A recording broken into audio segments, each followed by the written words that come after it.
you lazy dance bums. I need a better intro for you guys. If you have a good hecking intro idea, let me know and comment down below what you think my tagline should be, like when I come in. Okay, so today I'm having, I always have some sort of tea when I film. Today I'm having organic pomegranate white tea with hibiscus flowers. Today we're going to talk about why I decided not to go pro as ballerina. I have about 3 chief reasons why. The top 3 reasons I was like, this isn't for me. But before we jump into it, if you are new here and this is your first video you're watching, thank you so much for coming to my channel and investing in me. Can you please subscribe and hit that notification bell so you never miss a video? That would mean everything to me, and it just helps me grow my channel so I can continue to give this kind of content to you guys. Thank you so much for doing that in advance. Let's rewind to my senior year of high school. At this time, I had just been doing basically school and dance. I'd get out of school at 4 and I'd go straight into dance, and I'd get home at 9. I'd do homework. Like, my life was pretty much school and dance and school and dance. At this point, I basically had decided I wanted to be a pro ballerina, and like ballet was it. So I was like, why not combine my love of dance with a degree so I can get paid to do dance? Why don't I also look into the pre-professional programs at these companies to see if, maybe that's a route for me.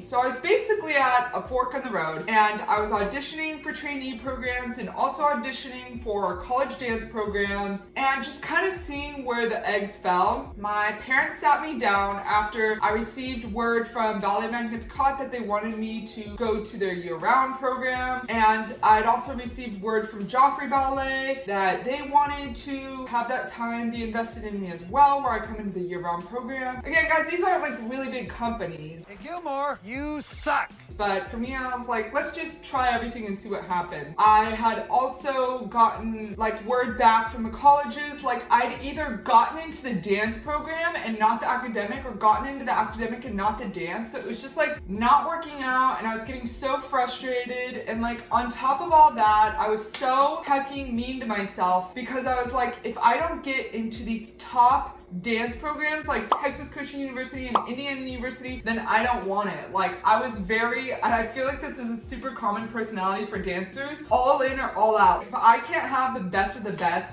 I don't want it. And so I was looking at these programs and I was just like, I don't know what to do. And my parents sat me down and they're like, look, we'll pay for you to go to a year-round program. Again, super blessed, super privileged that they even offered this to me. So you can like start to gear yourself towards becoming a professional ballerina, or we'll pay for the first 2 years of your college. And so at 18 years old, I just knew exactly what I was supposed to do. No, I had no idea. Just like any other 18-year-old, I was like, I was thinking in my head, it sounds kind of like a waste to do the dance year-round program, and I just don't want to be financially dependent on you guys. And so that leads me to my first point. I didn't want to be financially dependent on anyone whatsoever. I didn't want to get into a 32-week contract and the contract ends and I'm moving back into my childhood bedroom at my parents' house. I just didn't want that. On top of that, I knew ballerinas didn't make a lot of money, and mind you guys, I'm not versed in the statistics of 2021, but in 2012, I knew ballerinas didn't get paid well. I'd either have to have roommates or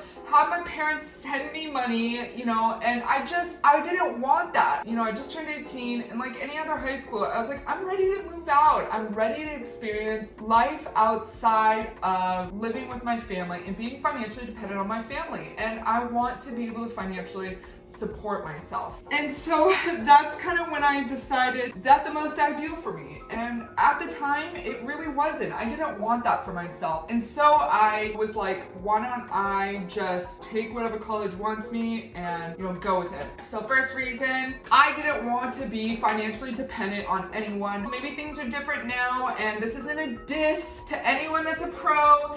As a disclaimer, This is just one 18-year-old, 17-year-old story time. If you're a young dancer and you're coming on here finding reasons why you don't want to go pro, you're approaching it the wrong way. You need to gather all the facts, gather all the information, and decide for yourself. This is literally just a story time and just where I was at when I was a senior in high school. Take everything I say with a grain of salt and you decide what's best for yourself. Okay, disclaimer done. So that was my first reason. The second reason was I had just left a very toxic dance studio environment where there was one or two dancers that were put in the spotlight. One dancer pretty much had every major role there is for the Nutcracker. That kind of dance studio where it's just spotlight on one person. They were very, manipulative about the way that they said things to you and your body type, and made subtle hints over winter break, like make sure you watch what you're eating and stay in ballet shape, and just, you guys already know, like the least ideal dance studio, that was it. And I mean, the training was phenomenal, but the environment was very toxic. I had developed my eating disorder at this place, and that's, I guess, a different story for a different time. If you guys want to hear that story time of my different dance studios and my experience, drop a comment so I can do a video on that for you guys. And then I just come to a dance studio that put all dancers in the spotlight and was body inclusive and just didn't pick on dancers for their size. It was like the best healthy environment dance studio you can think of. That was this place. So I had just recovered from my eating disorders after being there for a few years and my body dysmorphia, and I was finally starting to appreciate myself for who I was. Boobs, hips, butt, the woman I was becoming, like any other teenager who had just finished puberty. You're still growing and developing. I just started to finally love myself, and I knew that if I went to a company, I would basically relapse, and I would look at the girl next to me and be like, she's a pixie stick, I'm a heifer, I am never gonna make it out of corps de ballet unless I quite literally starve myself. And I knew that was gonna be the reality for me, and I knew it was inevitable for my personality and the way that I was, digesting the toxicness of the ballet world. You guys know my thoughts on that. That's literally why I created my channel and my TikTok page, is to speak out against that. I think it's disgusting, but I knew that I didn't have the mental capability to fight that and to really stand strong. If I got into a company, it was a matter of time before I started picking on myself again. So that was really like the second chief reason why, is like, I knew I'd relapse on all those toxic behaviors and just ultimately undo all the work I just built up, getting out of that. So that was disheartening to me. And I think really the third reason why was, at this point, I had only done school and dance and homework, and that was my life. I'd never kissed a boy, I'd never held hands with a boy, I never went to a school dance, sleepover, party, movies. When you and your friends hang out after school and you go to the mall, I didn't have those experiences up until this point. It was school and dance and homework. That was it. I didn't have a social life. And that was on purpose because I was so enamored with the thought of being a full-time ballerina that I was ready to set everything else aside to pursue that. And so I wanted to know what life was like outside of dance, like just literally being a full-time ballerina. It'd been my only passion up until this point. I didn't do photography or art or anything. When I fell out of a pirouette, I nearly killed myself psychologically and crucified myself. I was like, teachers, don't worry, you don't need to put me down. I already put myself down for this one. And so it's literally my life. And so I just wanted to know, what's life like outside of being a student and a dancer? And I really wanted that experience. I'd seen the classes before me graduate and go to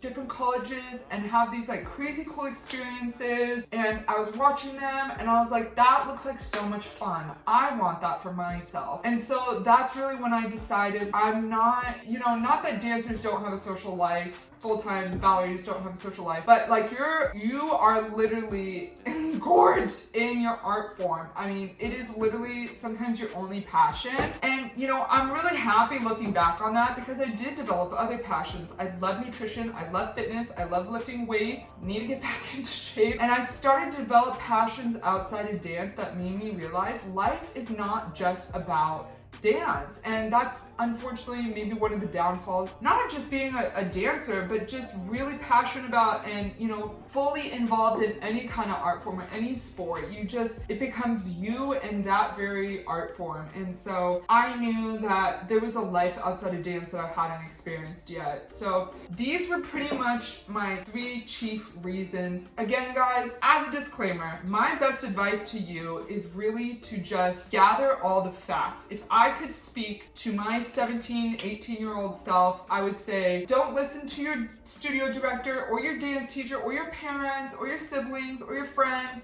about what you need to do with your life. It's for you to decide within yourself. Your gut and your heart are gonna tell you, like, this is what we need to do next. And I like to tell people, school is always gonna be there. There will always be the opportunity to go back to school. You could be 50 and get a degree. You could be 60 and get a degree. The sky is the limit, and there's no age limit when it comes to getting your degree. You can always go back to school. You're not gonna be missing out on anything. It's always gonna be there. And I would say the reverse is true. I mean, maybe the dance career is shorter, and that's something to consider. Most careers end at 35. You could always revisit that. I'm 27. Really, if I got back in ballet shape, I could audition. I don't really think, again, still that's something that I want to do. I have other plans for my life. But I just graduated 2017. In 2017, when I was 25, I could very well still audition and, you know, get a place somewhere. And so I would say, take everything I say with a grain of salt, decide for yourself, don't listen to what anyone else has to say, just align yourself with your gut and you know what's gonna be best for you. And so that's what I would tell any little girl that's in a fork in the road, or a guy. Do other research, call companies, ask them what company life's like, what's a typical day like there, and make that decision for yourself. Anyways, you guys, I really enjoyed filming this. If you enjoyed it too and you want to see more content like this, can you please let me know? Share this video with a friend that would benefit from this, and just really tell me what you want to see next. Like, I want to keep giving you guys the content that you need, maybe something that no other YouTuber is doing right now that you want to see. And if you guys want the story time on my toxic studio environments versus my healthy studio environments, I'd love to share. Anyways, you guys, thank you so much for listening, and I hope to see you on the next video.